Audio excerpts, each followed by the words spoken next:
me talk to you. Welcome back, guys, to Dad and Son Wrestling Reviews. I'm Son and that's Dad. Hey-o. And today we're going to be reviewing Dynamite. Before we kick into that, just a quick one from the Book of John. I have told you all this so that you may have peace in me. Here on earth you will have many trials and sorrows, but take heart because I have overcome the world. John 16, verse 33. The makeup of our lives, the circumstances, victories and trials is not a reflection of the favour of God. Though his mercy is evident in his faithfulness towards us, we cannot measure our worth according to the level of ease or difficulty that we face. Jesus told his followers they would face many trials and walk through many sorrows. This remains true today. This is seen in all of our lives. If you're a follower or not a follower, you'll understand that, the old saying, life is tough. No one's going to get through it without any licks or wounds or sores. So it's important to know, being a follower, that you don't walk it alone, that Jesus carries that weight with you. As long as you're willing and able to give it to him freely and honestly, he will carry it with you if you put your faith in him. So that's just a little tidbit from us today before we start our Dynamite review. As always, a shout out to Tourist BJJ. Thank you for giving us a place to do our jiu-jitsu, and to the Rockingham Sharks for having a real good community down there for kids in rugby league.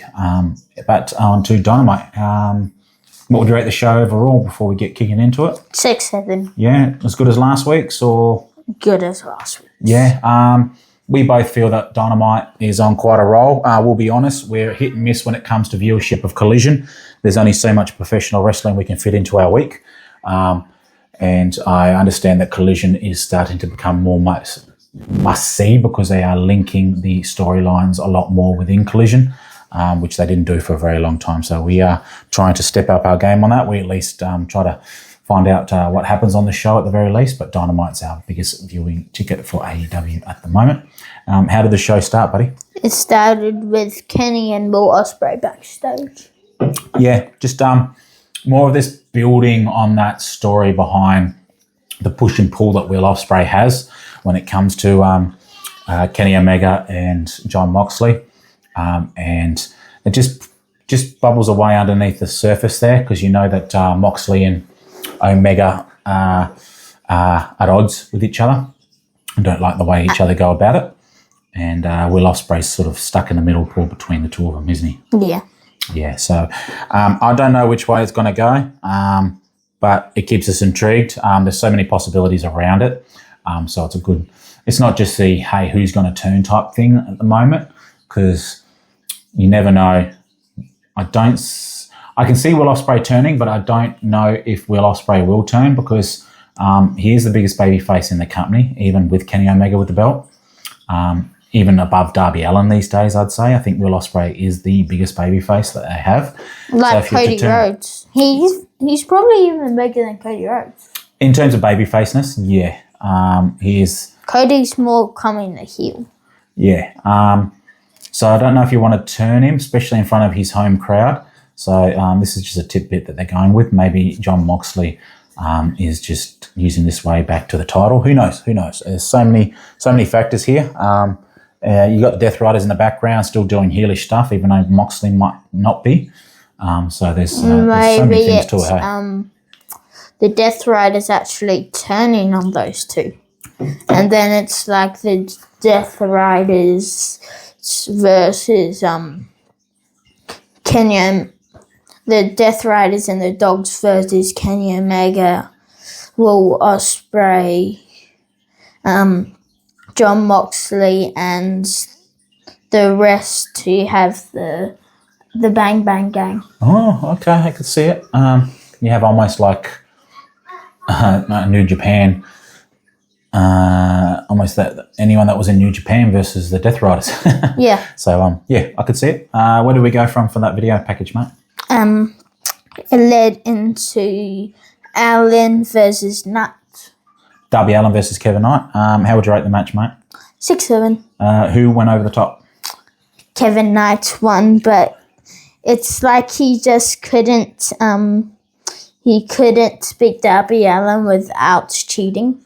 Yeah, there wasn't so many shenanigans in terms of Don Callis family coming out though, was there? He said that that he didn't want the Don Callis to be in ringside. Yeah, but he uses the title. So ending sequence is they're going back and forth. Kevin Knight somehow survived. What was it? Code Red, wasn't it? The jumping code red. Yeah, jumping code red from the top rope. It's crazy because Darby Allin did it, and he does it so much that he does a double backflip, lands on his face. Then he goes up, and then Darby Allin just goes, "Why not do another one?" Yeah. So, but then the title had been brought into the ring at that stage. It was kind of lying there. Darby refused to use it, of course, being the babyface that he is. Goes up to what we assume was a chance to do the coffin drop. Kevin Knight does a leaping shot to the back of the head with the title on Darby Allin.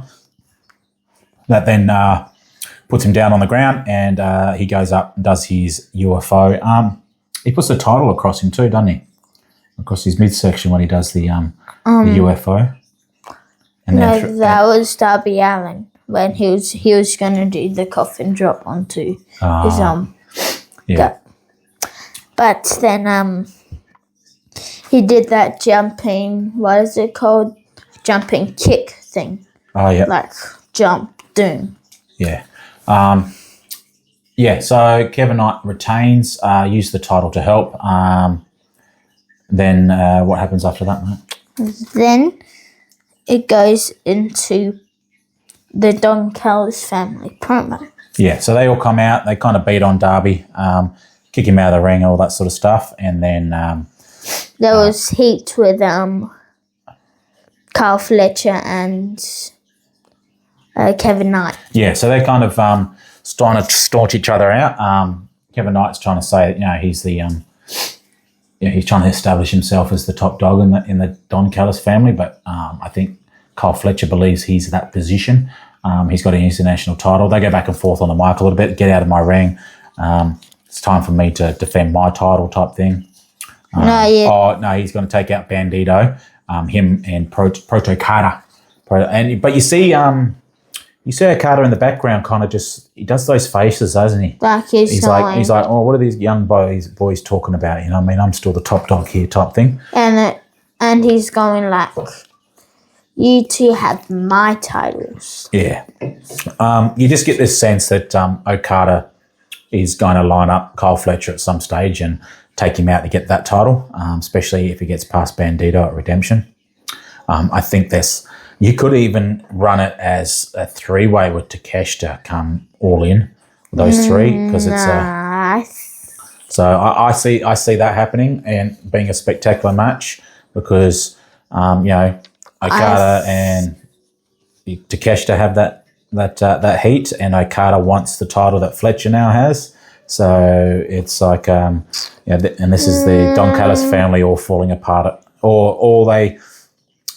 these two. That's what you thought with the Takeshita and all that. Yeah. But so I think they're going to go a different way for some reason. I just have that feel in my tongue. Yeah, that's fair enough. And then this led into the tag team match, didn't it? Yeah. BRODIDO versus PROTOKDA.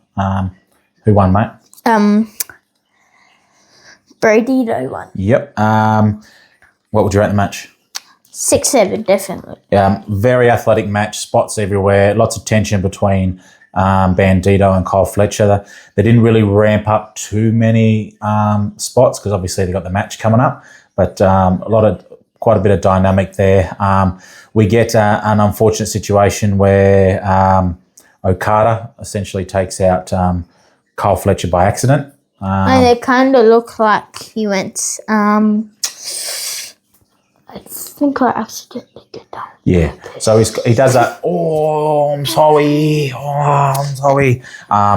At the it end leads to Bandito getting the pin on Fletcher, which is what really riles Fletcher up. And then they're on the outside having a go at each other, aren't they? Carl Fletcher's going, it was so because of you. I lost. Yeah.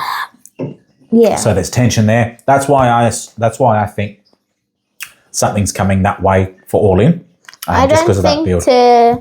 Takesta's going to be in it, though. Okay, fair enough. I think somebody else, like maybe, because Andrade could do it or something. Yeah, fair enough. Yeah, but Andrade could win the national, because he said he's got to win every championship from the Don Callis family. He may go for Carl Fletcher next. He may do. And then Don Callis family actually tried to attack BRODIDO and Brody King, but then Andrade comes out to save. Yeah, Andrade comes out to save. So you get that mutual respect between BRODIDO and Andrade, and you still get Andrade coming after the Don Callis family members. Where did we lead to from that one? Then it led into Jay White versus Clark Connor. Clark Connors, yep. You have Jay White out. So good to see the Bang Bang Gang's entrance on Dynamite and having it full again. And just there's just so much energy when that group's out there. They are probably the underestimated faction on AEW television because they've had so many injuries recently. Now that they're all back and healthy, they could really run this one because the crowd loves to get behind them. There's energetic personalities. And they even have a new person that came in. Ace Austin. So yeah. I think look for them to really ramp up and have some really cool things happen over the next 6 months. And it was kind of funny that in the match there was like a little like email that like Ace Austin did like guns up for Oh, you mean when the little tweets come up in the corner? Like guns up for Jay White. Yeah, and it was from Ace Austin. Yeah.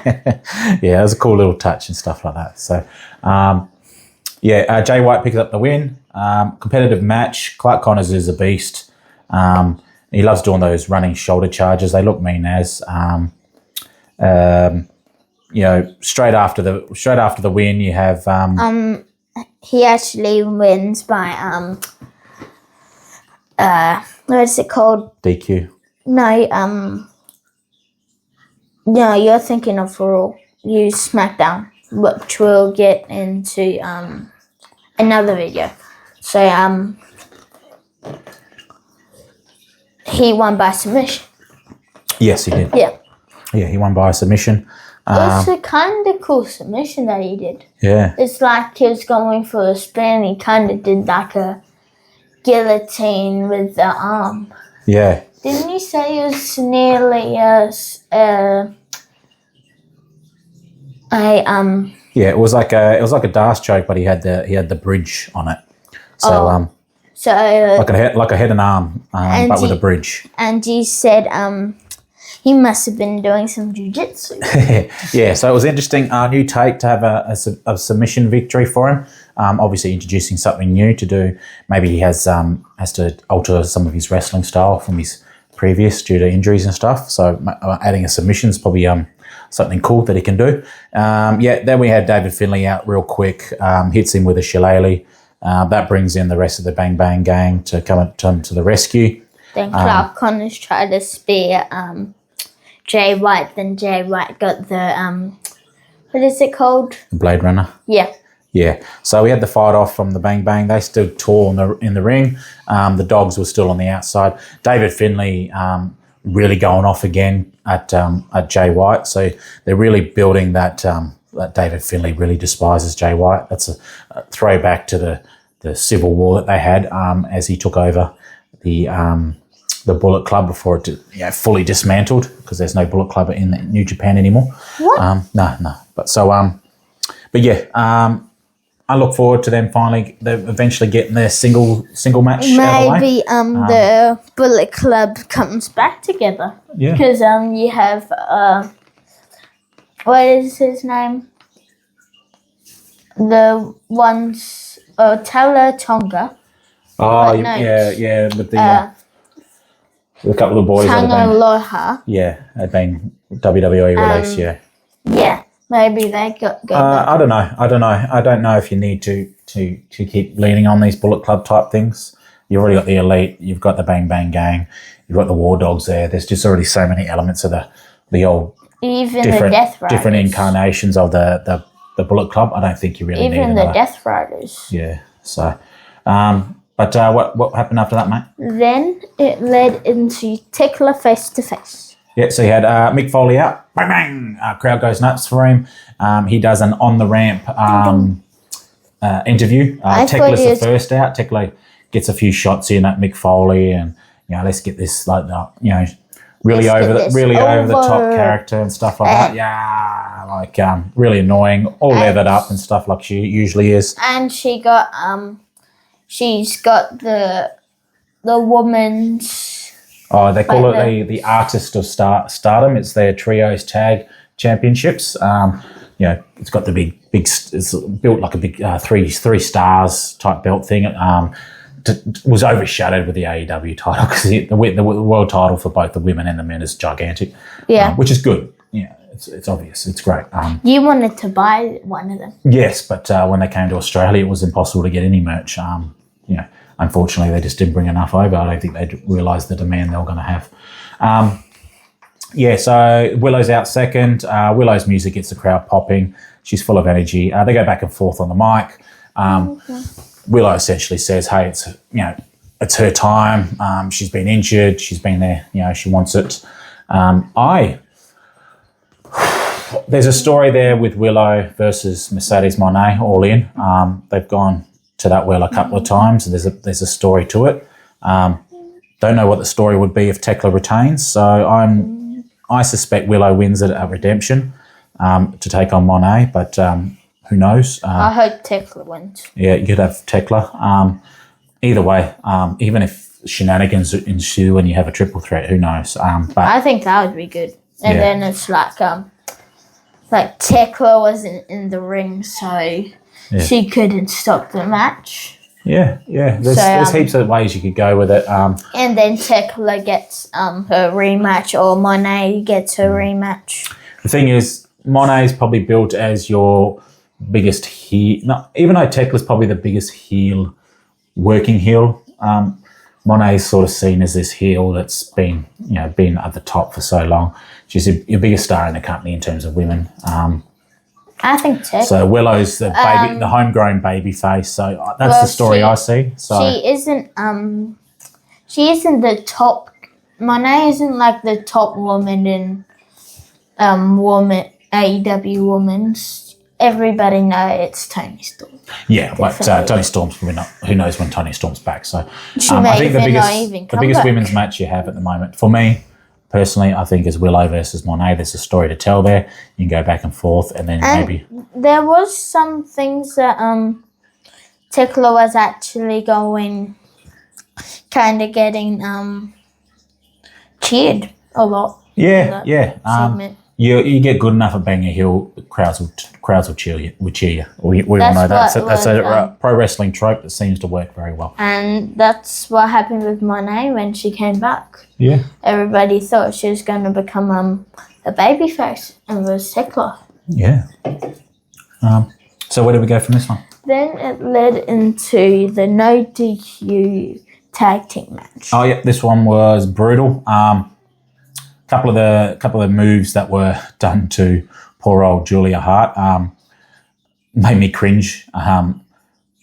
Tiny frame on that woman, and she took some bumps, and the facial expressions, unless she's just really good at it, a couple of them looked like she was not doing well in terms of how much impact it put on her body. And when Sky Blue started bleeding, it gave me flashbacks to Blood and Guts. Yeah. Sky Blue seems to like these matches. She really comes out of her shell on these matches for whatever reason. But kind of like Carl Fletcher. Yeah. There's a table spot, and I thought Sky Blue was gonna do a brain buster into the table because her Because Kyle Fletcher doesn't. Yeah. Yeah. It ends up being Megan Bain puts her through it, doesn't it? Or was it Megan Bain puts her through the table.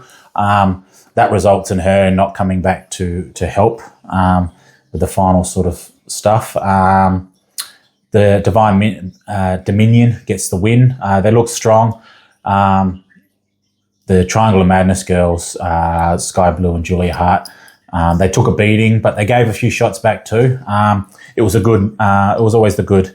They were the quick team, got quick shots in type stuff, and then the other team was big and strong and put them through tables and things like that. And it's like just scored them and like we were gonna win if you didn't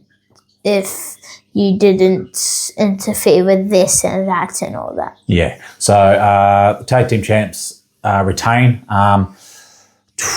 They're so dominant at the moment. I really don't know where you're going to get teams to beat them unless you start creating some teams. Or like maybe Tony Storm doesn't go back to the maybe it's the Babes of Wrath when they're back. And then you do that rewind if Tony Storm comes back. With Mina Shirakawa. Yeah. Yeah, you could go heaps of places. But these two are just going to run through everyone until they can develop another team, because essentially they're probably the only tag team that they have at the moment that look like a tag team. You know what I mean? I don't know what they got floating around in Ring of Honor. I don't always keep an eye on Ring of Honor. Maybe they got a couple of people in the back pocket that they can throw through. I know there was those.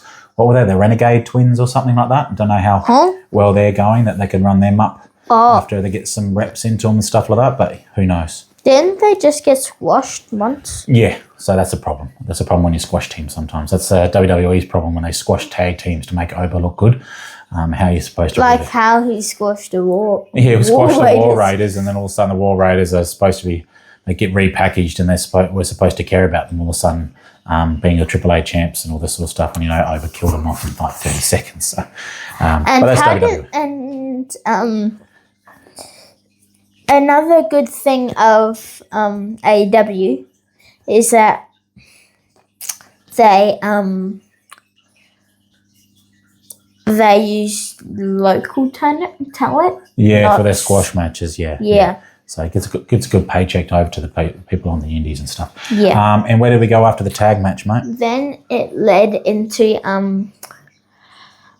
the trios match. The main trios. Yeah, the main event trios match. Kenny Omega, John Moxley, and Will Osprey versus the Don Callis family. Yeah, so we had Brian Cage, Jake Doyle, and who was the third one?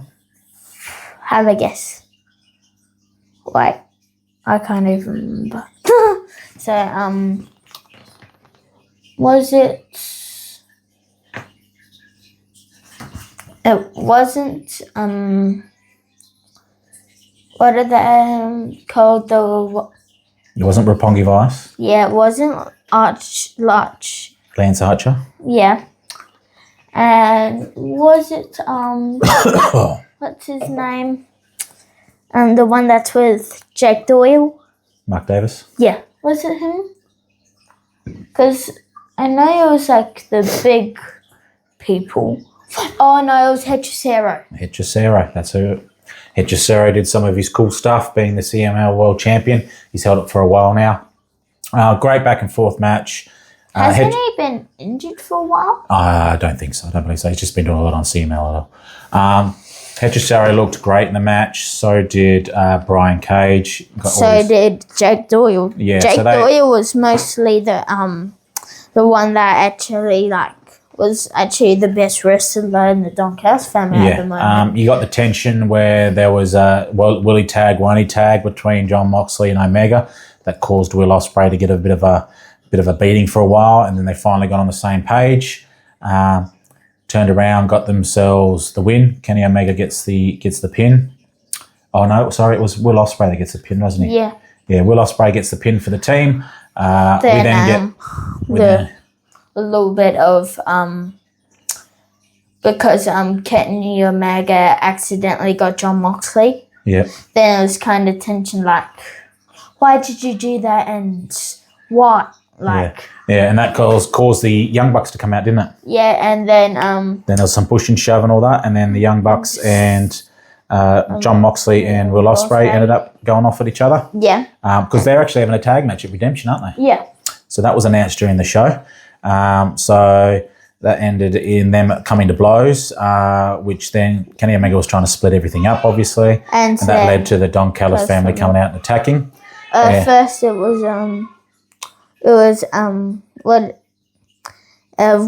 Pongji. Roppongi Vice comes out. Yep.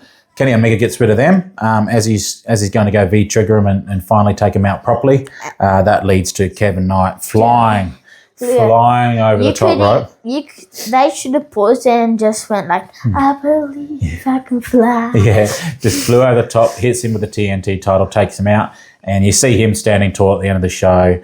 Kenny's down with a cut, bleeding, and he's holding both titles over the shoulders, saying he's going to be, Jet 2 belts or whatever it is. And then it's Tekla 2 belts. Yeah, everyone. That seems to be everyone's saying. Yeah, Tiffy 2 belts. Everyone likes that 2 belts statement at the moment, so that's flowing through all of professional wrestling. So that's an interesting Maybe take. even in New Japan. Kosanya, 2 belts. But as always, guys, Dynamite was again a hot show this week. They really put a lot of effort into Dynamite at the moment, and it's really rolling. And the ratings are showing that when you listen to you read on the dirt sheets. So looking forward to Redemption, which will be only in a couple of days' time for us. It's Sunday. So it's actually tomorrow. Yeah. On Monday. Oh man! Like I said, a couple of days. So yeah. God bless you all. Thank you for watching. And as always, there'll be button above. Boy there for you can click the end card there so you can go through and see all the content for our local church family about Jesus and his teachings. Anything from you, big guy? Bang.